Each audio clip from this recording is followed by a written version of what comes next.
kecerdasan spiritual. Orang yang tidak cerdas secara spiritual mungkin egois. Diajak berbagi, tidak mau, tidak peduli dengan sesama. Waktunya disuruh kurban, ala wong sunnah saja, tidak wajib, dan lain sebagainya. Pokoknya alasannya oke.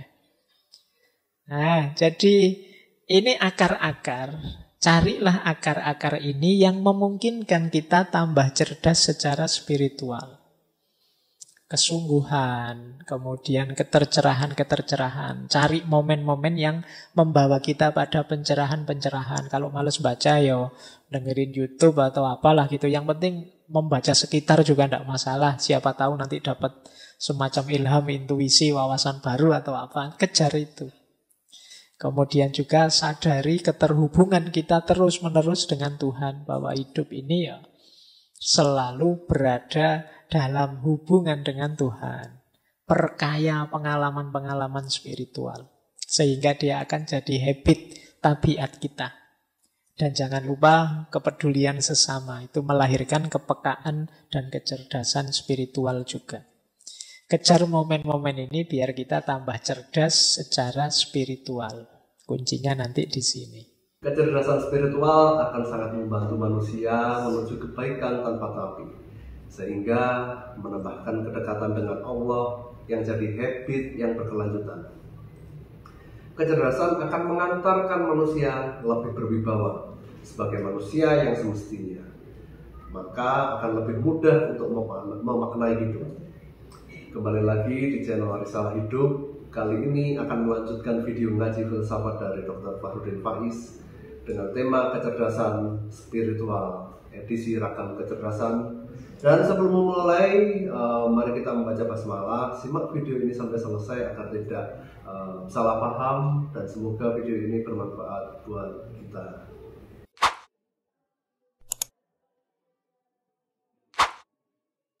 Orang itu senang baca ketika dia baca, wow iya ternyata begini, oh iya ternyata begitu. Itu mungkin dia tambah asik pengen baca terus.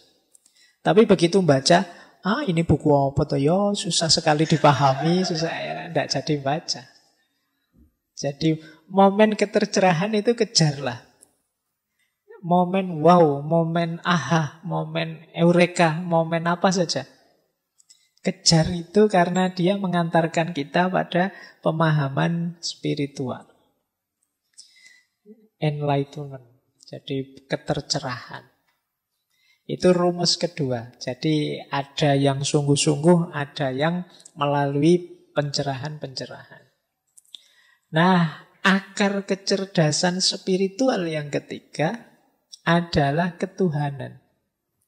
Kesadaran bahwa kita ini ya tidak hanya terhubung dengan sesama, dengan semesta, tapi kita juga punya hubungan dengan Yang Maha Kuasa. Jadi kesadaran ketuhanan akan membuat kita tambah cerdas secara spiritual. Ada banyak momen dalam hidup ini yang kita kesulitan memaknainya kecuali setelah kita hubungkan dengan Tuhan. Begitu kita sambungkan dengan Tuhan, banyak hal mudah. Jawabannya kita tahu maknanya. Kenapa ya? Saya sudah belajar sungguh-sungguh, saya sudah kerja keras, saya sudah berkorban banyak, kok masih gagal? Sementara dia tidak ngapa-ngapain, cengenges-cengenges sakarepe dhewe. Kok ya sukses? Itu kalau kita kejar jawabannya sendiri sulit kita ketemu.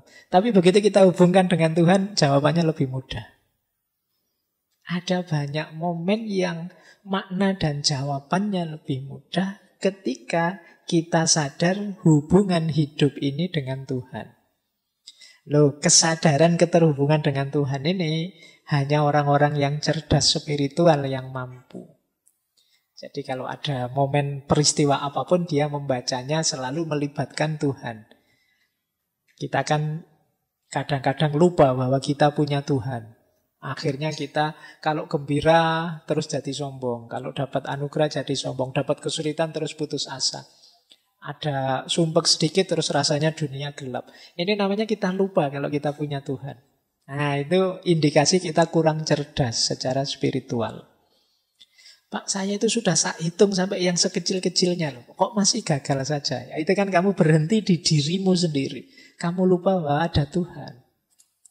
Maka akar ketiga dari kecerdasan spiritual itu ketuhanan. Yang keempat, kecerdasan spiritual itu juga mengakar pada pengalaman. Jadi pengalaman inilah nanti yang jadi dasar kecerdasan, kepekaan juga kita secara spiritual. Kalau bahasa psikologi ada habit of mind. Pikiran kita terkondisikan peka dengan aspek makna, aspek spiritual. Itu mungkin bisa diawali dari pengalaman kita sejak kecil. Mungkin yang ngalami dulu ngaji di kampung, ngalami sama bapak ibu dipaksa sholat jamaah dan lain sebagainya. Itu kan pengalaman-pengalaman spiritual waktu kecil. Yang ini akan jadi habit kita. Jadi kebiasaan kita. Yang itu rasanya kita tidak enak kalau tidak begitu. Nah, itu buah dari pengalaman. Yang rajin sholat, ketika satu waktu terpaksa tidak sholat, itu kan rasanya ganjel. Sebaliknya juga begitu, yang tidak pernah sholat kok tiba-tiba sholat, itu kan momen mengesankan juga.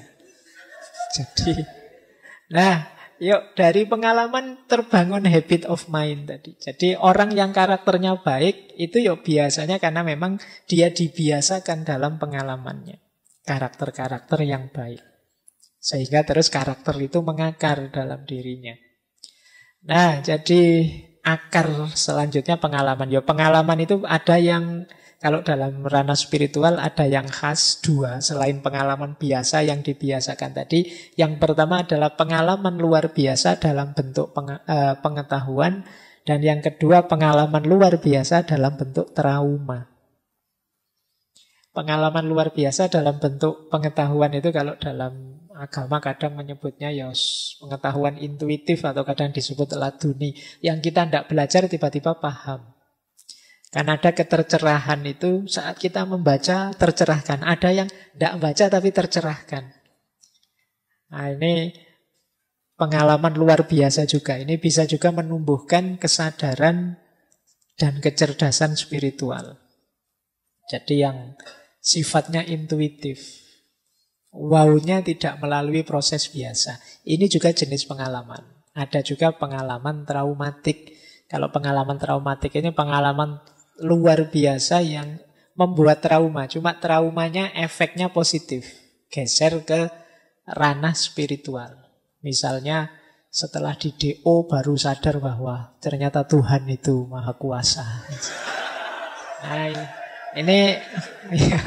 ini kan traumatik tapi terus membawa ke ranah spiritualitas. Begitu patah hati baru ingat, wah aku selama ini melupakan Tuhan ternyata. Terlalu banyak ingat pacar saja kok lupa sama Tuhan misalnya. Terus jadi trauma yang membawa ke arah spiritualitas, melahirkan pengalaman-pengalaman baru spiritual. Nah, ini juga termasuk bagian dari kecerdasan spiritual. Nah, yang terakhir, kecerdasan spiritual itu juga muncul dalam interaksi kita dengan sesama. Kepedulian kita dengan sesama. Orang merasakan nikmatnya bersedekah, merasakan asiknya berkorban, merasakan indahnya berbagi dan lain sebagainya. Itu juga bagian dari kecerdasan spiritual. Orang yang tidak cerdas secara spiritual mungkin egois. Diajak berbagi tidak mau, tidak peduli dengan sesama. Waktunya disuruh korban, ala wong sunnah saja tidak wajib dan lain sebagainya. Pokoknya alasannya oke. Nah, jadi ini akar-akar. Carilah akar-akar ini yang memungkinkan kita tambah cerdas secara spiritual. Kesungguhan, kemudian ketercerahan. Cari momen-momen yang membawa kita pada pencerahan-pencerahan. Kalau males baca ya dengerin YouTube atau apalah gitu. Yang penting membaca sekitar juga tidak masalah. Siapa tahu nanti dapat semacam ilham, intuisi, wawasan baru atau apa. Kejar itu.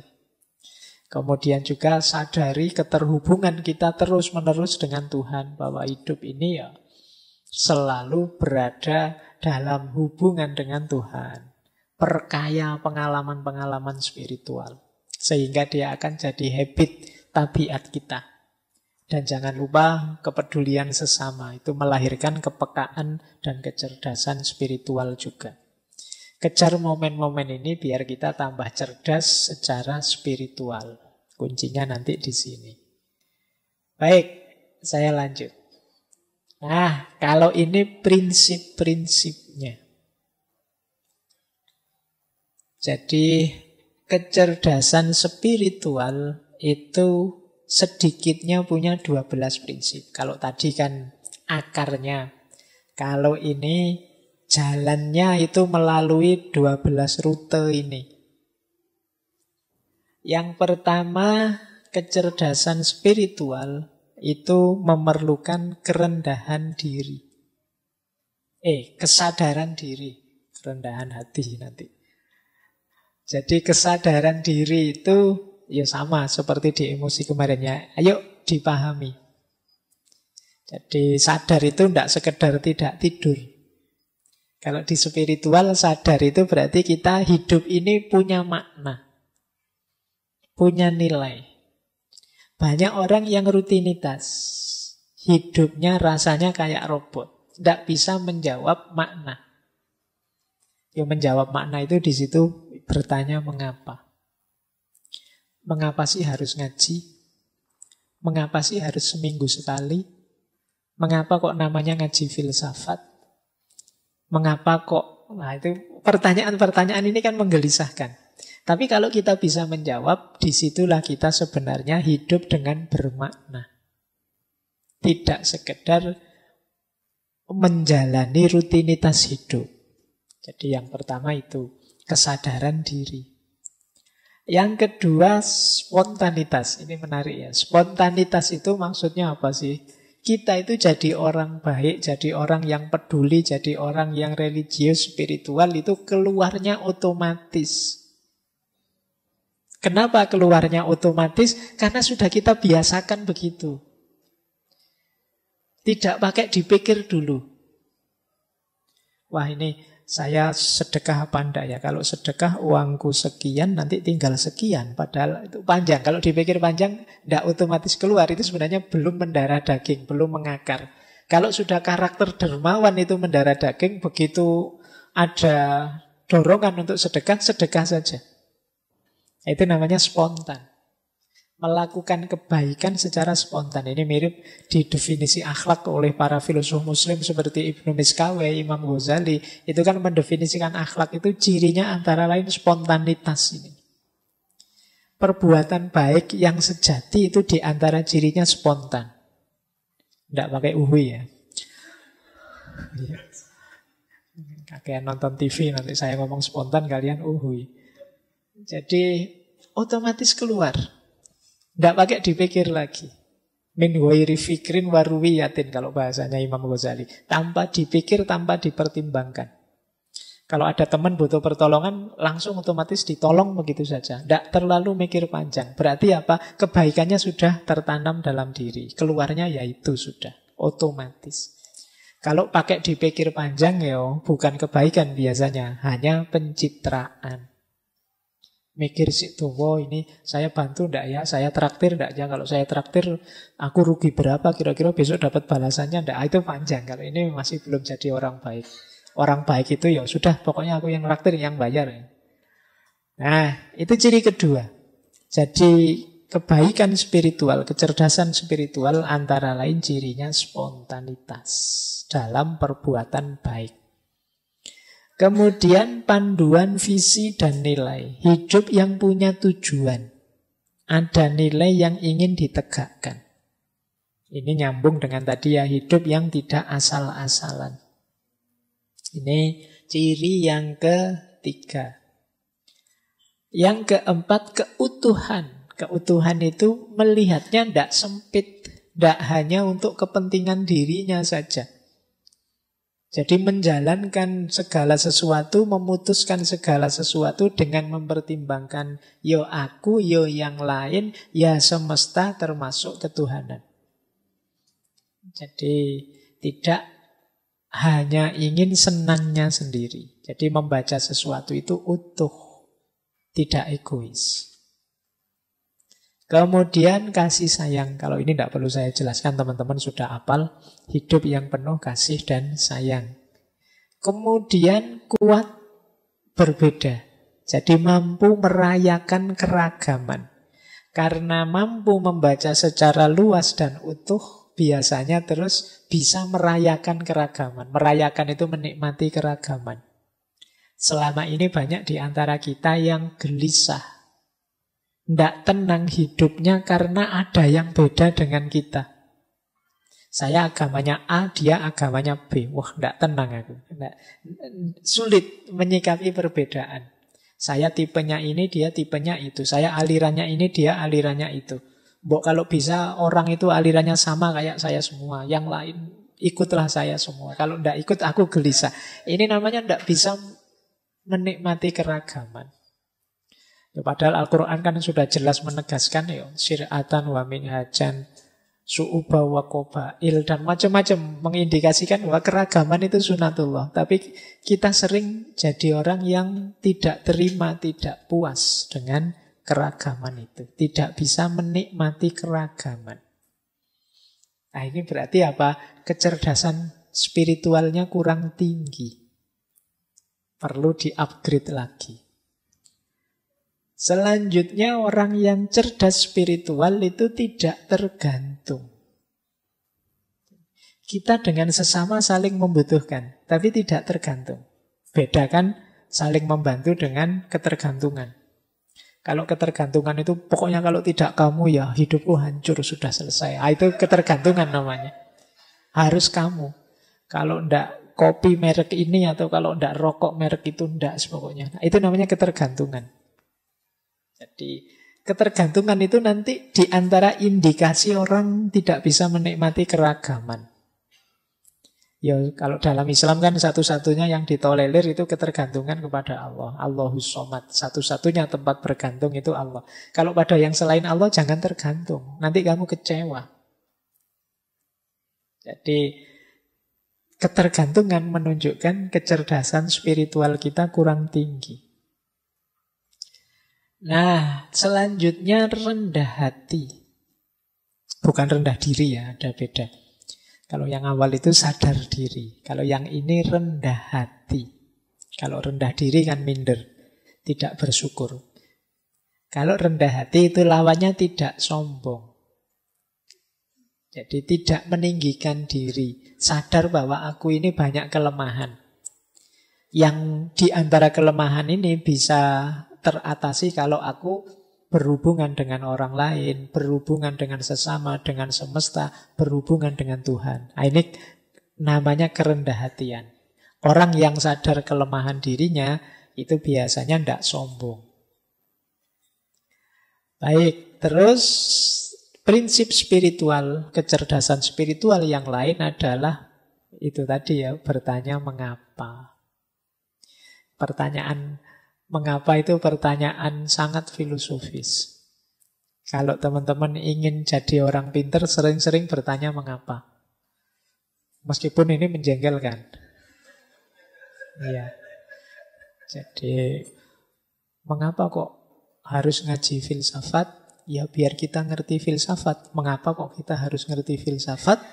Ya karena filsafat itu penting untuk dunia. Karena filsafat itu melatih kita untuk berpikir kritis. Mengapa kita harus berpikir kritis? Nah, itu kan jengkel kamu ditanya gitu terus. Loh, tapi justru itu menunjukkan kita sadar.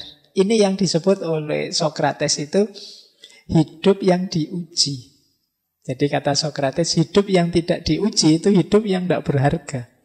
Hidup yang berharga itu yang kita uji. Mengapa kok kuliah di kampus itu? Kok ambil jurusan itu? Itu harus tahu jawabannya. Kalau tidak, berarti kemarin asal-asalan. Karena di situ ada beasiswanya, Pak. Mengapa kok cari yang ada beasiswanya? Ya karena saya tidak banyak uang, Pak. Lah, mengapa kok tidak banyak uang? Iya, karena saya males, Pak. Lah, mengapa kok males? Oh, itu kamu bisa stres itu dadak. Oke, tapi itu bagian dari kecerdasan spiritual. Hidup yang tidak asal, hidup yang bermakna. Nah, selanjutnya di antara ciri kecerdasan spiritual adalah kemampuan reframe. Kemampuan reframe itu memberi frame ulang, memberi makna baru. Kadang dalam hidup ini kita perlu memberi makna baru. Misalnya ada teman-teman, wah Pak, akhirnya kuliah saya gagal Pak. Nah, misalnya ini contoh. Loh, ini kan frame-mu frame kegagalan. Mungkin bisa kamu kasih frame baru. Saya berarti perlu tantangan yang baru selain kuliah Pak. Itu namanya reframe. Ini bukan kegagalan bagi saya Pak, tapi kebebasan. Nah, ini namanya reframe. Jadi di antara ciri orang yang cerdas spiritual itu mampu memberi frame baru. Orang yang sulit memberi frame baru itu nanti mudah putus asa. Kalau pas hidupnya sulit, kalau pas hidupnya senang, mudah terlena. Justru dengan frame baru, ini kendali dirinya lebih kuat. Iya sih, saya ini sekarang baru unggul menang. Tapi manusia itu mana ada yang sukses terus. Nah, ini saatnya saya harus hati-hati. Ini namanya reframe. Kemampuan reframe ini penting dalam hidup kita. Biar kita tidak putus asa dan juga tidak lupa diri. Kemudian sikap positif menghadapi masalah. Itu juga ciri-ciri orang cerdas spiritual. Tidak ada masalah yang harus diratapi sampai sedemikian rupa atau diputus asai sampai sedemikian rupa. Masalah itu jembatan kita untuk berkembang. Kalau tidak ada masalah, ya kapan kita bisa berkembang? Kalau kita di zona nyaman saja, kapan kita bisa jadi lebih baik? Nah, orang yang cerdas spiritual, dia bisa bersikap positif terhadap masalah. Yang terakhir, prinsip kecerdasan spiritual itu adalah dorongan untuk berkarya, berkontribusi. Jadi hidupnya tidak egois. Yang ada di pikirannya, apa yang bisa aku berikan pada teman-temanku, pada sesama, pada lingkunganku, sejauh yang aku mampu. Jadi orang yang cerdas spiritual itu kreatif. Dia terdorong untuk memberi terus-menerus. Dia berpikir apa yang bisa aku berikan.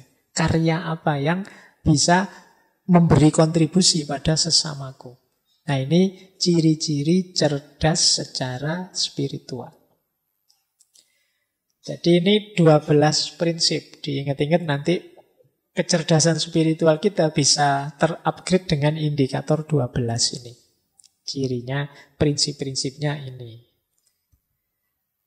Terus, sekarang saatnya kita latihan. Spiritual step. Langkah apa saja sih yang harus aku lakukan biar aku tambah cerdas secara spiritual? Nah, diawali dari kesadaran, kekinian, kedisinian. Nah, ini mari kita bangun sekarang kecerdasan spiritual kita. Pertama-tama diawali dari penerimaan, ridho terhadap situasi kita hari ini apapun itu.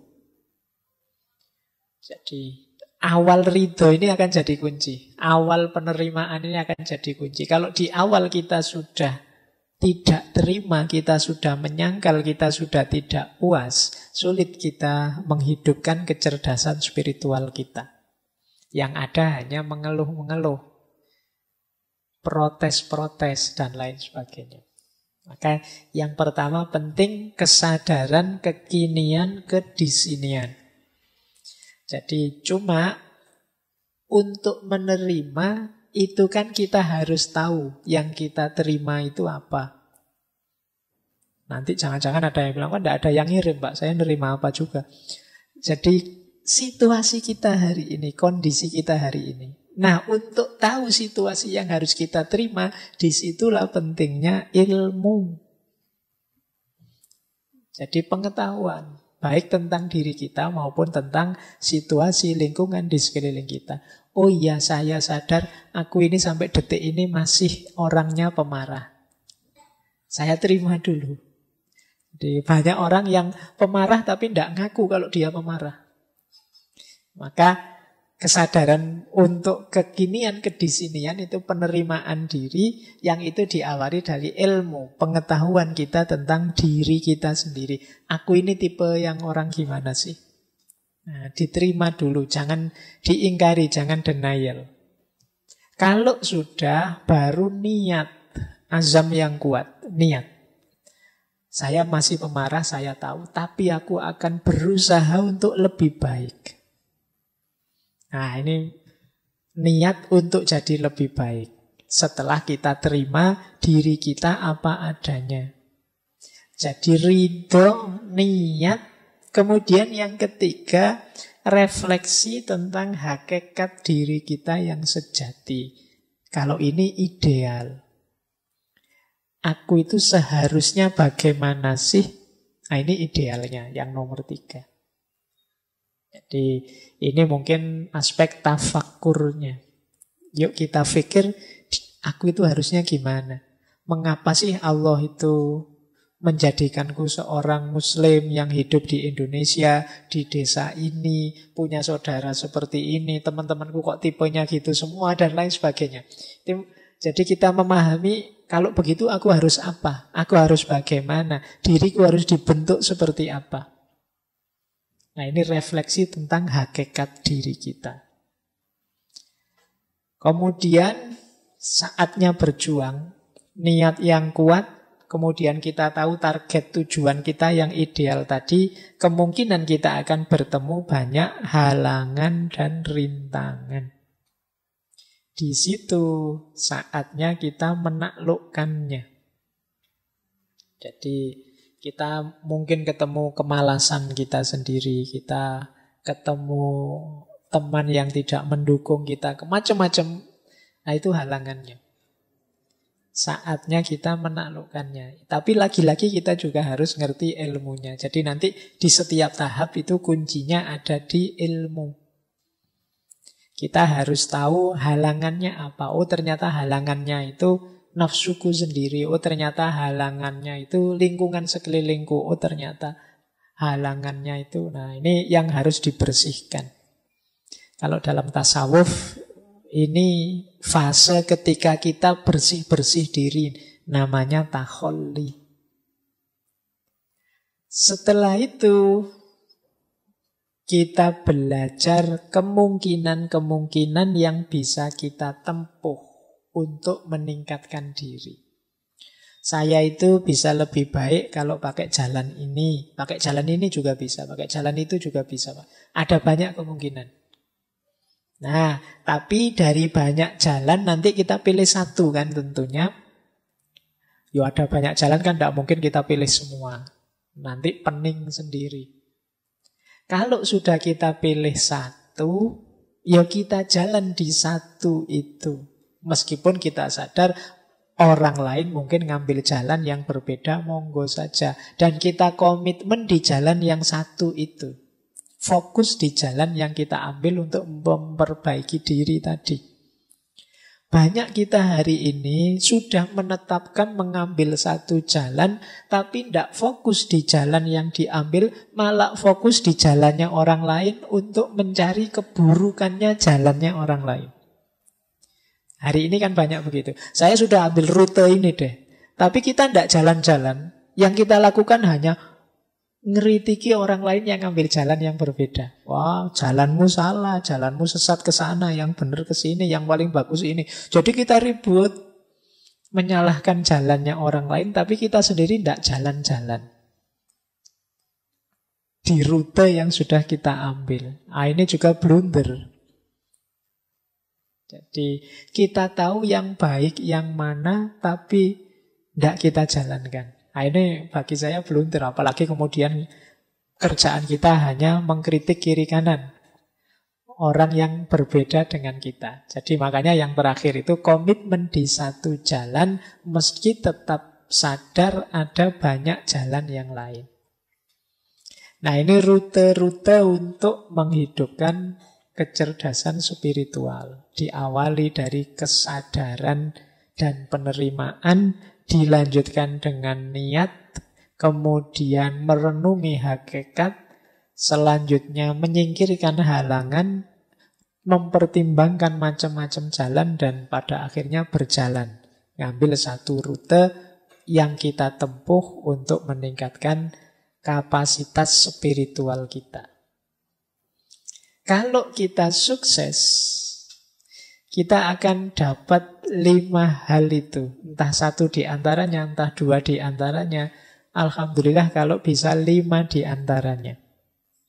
Kalau 5 ya berarti bukan di antaranya ya, 5-5-nya. Nah, namanya spiritual gift. Kalau ini mengikuti Dana Zohar tadi. Spiritual gift itu ada 5. Yang pertama, the gift of discernment. Jadi, kemampuan atau anugerah mampu mencerna. Jadi, anugerah mampu mencerna itu kemampuan kita untuk memahami. Itu anugerah.